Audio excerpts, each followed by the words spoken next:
اعوذ باللہ من الشیطان الرجیم بسم اللہ الرحمن الرحیم السلام علیکم ورحمۃ اللہ وبرکاتہ۔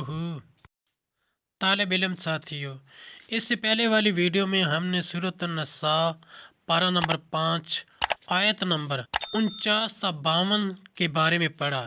اس ویڈیو میں ہم 5واں پارہ سورۃ النساء آیت نمبر 53 تا 57 کا ترجمہ، تفسیر، عربی، شان نزول کے بارے میں پڑھیں گے اور قرآن کی روشنی میں اہم دینی مسائل بھی سیکھیں گے۔ لنک میں نے اس ویڈیو کے ڈسکرپشن میں شیئر کر دیا ہے۔ فرمانے علی شان ہے کہ علم حاصل کرنا ہر مسلمان مرد عورت پر فرض ہے۔ اے اللہ ہمارے علم میں اضافہ فرما، آمین۔ سورۃ النساء آیت نمبر 53۔ ام لہم نصیب من الملک فاذا لا یؤتون الناس نقیرا۔ ترجمہ: کیا ملک میں ان کا کچھ حصہ ہے؟ ایسا ہو تو لوگوں کو تل بھر نہ دیں۔ آیت نمبر 54۔ ام یحسدون الناس علی ما آتاہم اللہ من فضلہ فقد آتینا آل ابراہیم الکتاب والحکمۃ وآتیناہم ملکا عظیما۔ ترجمہ: یا لوگوں سے حسد کرتے ہیں اس پر جو اللہ نے انہیں اپنے فضل سے دیا، تو ہم نے تو ابراہیم کی اولاد کو کتاب اور حکمت عطا فرمائی اور انہیں بڑا ملک دیا۔ آیت نمبر 55۔ فَمِنْهُمْ مَنْ آمَنَ بِهِ وَمِنْهُمْ مَنْ صَدَّ عَنْهُ وَكَفَىٰ بِجَهَنَّمَ سَعِيرًا۔ ترجمہ: تو ان میں کوئی اس پر ایمان لایا اور کسی نے اس سے منہ پھیرا، اور دوزخ کافی ہے بھڑکتی آگ۔ آیت نمبر 56۔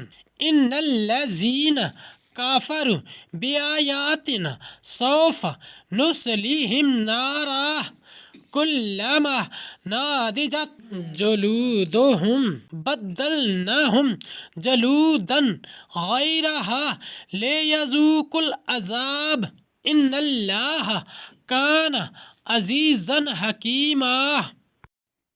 ترجمہ: جنہوں نے ہماری آیتوں کا انکار کیا، عنقریب ہم ان لوگوں کو آگ میں داخل کریں گے۔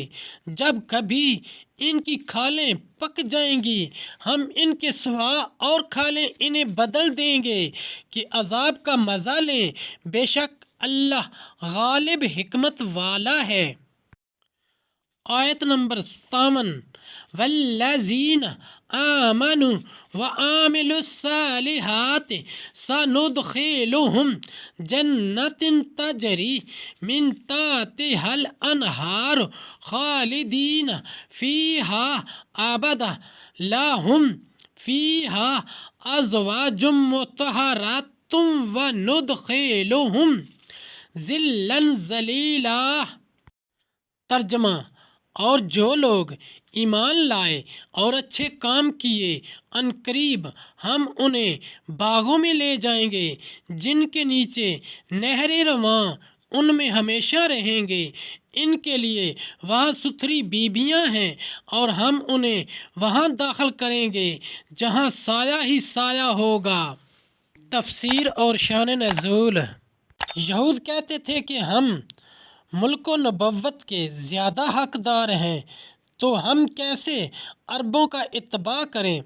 اللہ تعالیٰ نے ان کے اس دعوے کو جھٹلا دیا کہ ان کا ملک میں حصہ ہی کیا ہے، اور اگر بالفرض کچھ ہوتا تو ان کا بخل اس درجہ کا ہے کہ نبی صلی اللہ علیہ وآلہ وسلم اور اہل ایمان سے نبوت، نصرت، غلبہ، عزت وغیرہ نعمتیں جیسا کہ حضرت یوسف اور حضرت داؤد اور حضرت سلیمان علیہ السلام کو تو پھر اگر اپنے حبیب سید عالم صلی اللہ علیہ وآلہ وسلم پر کرم کیا تو اس سے کیوں جلتے اور حسد کرتے ہو؟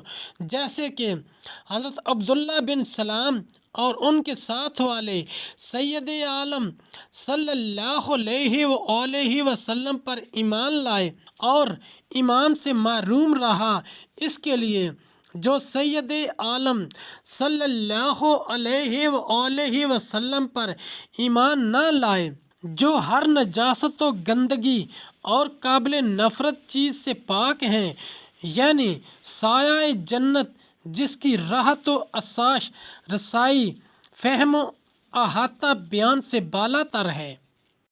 ساتھیو، ہم نے قرآنی تعلیمات کو دنیا کے کونے کونے میں پہنچانا ہے، اس لیے آپ بھی لائک کیجئے، شیئر کیجئے، اپنے دوستوں اور اپنی فیملی کو میرا چینل قرآن ود ایڈیپیڈیا سبسکرائب کرنے کی دعوت دیجئے اور گھنٹی بجانا نہ بھولنا، تاکہ اگلی ویڈیو کا نوٹیفیکیشن آپ کو وقت پہ مل سکے۔